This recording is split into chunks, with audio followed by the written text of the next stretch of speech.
Good morning বন্ধুরা, আশা করি সকলে ভালো আছো, সুস্থ আছো। আমিও ভালো আছি, সুস্থ আছি।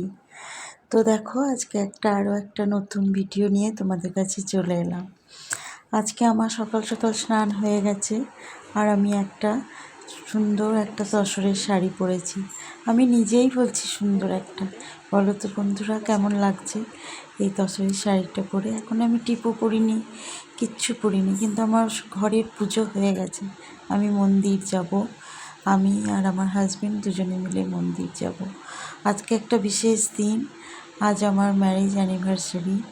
তো ভাবলাম সকাল সকাল স্নান করে ঘরের পুজো সেরে চলো মন্দিরে যাই, মন্দিরে একটু পুজো টুজো দিয়ে আসি। আজকের ডেটে মায়ের চরণে পুজো দিতে কার না ভালো লাগে, তো সময়ও পেয়ে গেলাম। তো দেখো, আমি রেডি, ও রেডি হয়ে গেছে।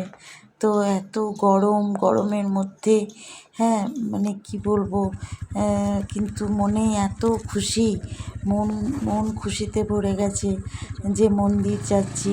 আজকের ডেটে যে মানুষের তো শরীর সব সময় ভালো যায় না, কিন্তু আমি এটাই কামনা করেছিলাম। তো দেখো, আমি আরও বাইকে চেপে, কি মনে হচ্ছে বলো তো, একটা গানের কথা মনে পড়ে যাচ্ছে, আরও দূরে চলো যাই, তুমি আমি কাছাকাছি। সেই গানটা কথা আমার খুব মনে পড়ে যাচ্ছিলো, বাইকে যাচ্ছি। আর তো দেখো, মানে চলে এলাম আমরা মন্দিরের সামনে।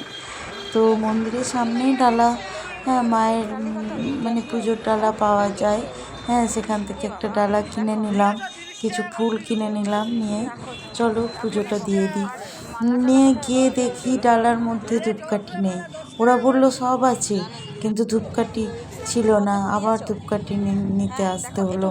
নিয়ে মন্দিরে গেলাম, একটা বড় জবা ফুলের মালা নিলাম, পদ্ম ফুল নিলাম।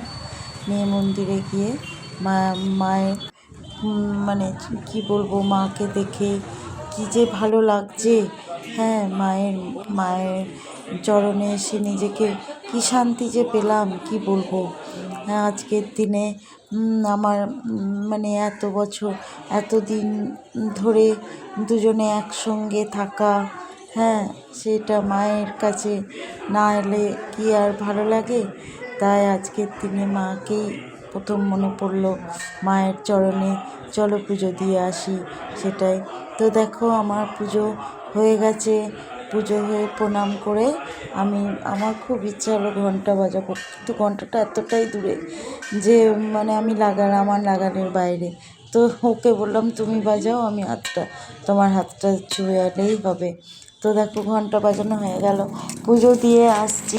মন্দিরের চত্বরেই একটা অন্নপূর্ণার মন্দির, তো সেখানে গেলাম, ঠাকুরমশাইকে দক্ষিণা দিলাম, নিয়ে বললাম পুজোটা দিয়ে দিতে। তো ঠাকুরমশাই বললো, দাঁড়ান, আপনারা যাবেন না, আপনারা ভোগ খেয়ে যাবেন। তো কি বলবো বন্ধুরা, হ্যাঁ আমাদের জন্যই যেন ভোগটা রাখা ছিল। কি বলতো, হাঁড়ির একদম তলায়, সে আমাদের দুজনেরই শুধু হলো, সব শেষ। ঠাকুরমশাই বললো, মানে কি বলবো, মায়ের কি মাহাত্ম্য দেখো। আমার মানে ভোগও খাওয়া হয়ে গেল, পুজো ভালোভাবে পুজো দিলাম। পুজোর কোনো ভিড় ছিল না সেরকম। মঙ্গল শনিবার হলে কি হয়, ভিড় একটু বেশি হয়, কিন্তু আজকের দিনে ভিড়টা অতটা ছিল না। তো পুজো দেওয়া হয়ে গেল, হয়ে গিয়ে এবারে ধরো কিছু খাইনি সকাল থেকে, তো ভাবলাম চলো টিফিন করে নিই। তো রেস্টুরেন্টে গেলাম, তো ধোসা অর্ডার করলো।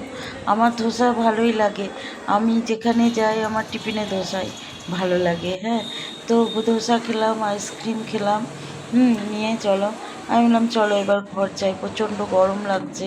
হ্যাঁ, নিয়ে ঘরে এসে দেখি, ও মা, ছেলেরা সেই কেক নিয়ে এসছে। তো দেখো, কেকও কাটা হয়ে গেল। তো কি বলবো, এত খুশি লাগছে। হ্যাঁ, আবার আমাদের দুজনকে গিফট দিল, হ্যাঁ ক্যাডবেরি সেলিব্রেশন, এত ভালো, কি বলবো বন্ধুরা। আমার আর ওকে কেক খাওয়ানো হয়ে গেল। তো আজকের দিনটা আমার খুব ভালোই কাটলো দুপুর পর্যন্ত। তো রাত্রের ভিডিও, দুপুরে কি রান্না করেছি সেই ভিডিওটা তোমাদের কাছে পরে দেব। তো বলো বন্ধুরা, কেমন লাগলো তোমরা অবশ্যই কমেন্টস করে জানাবে।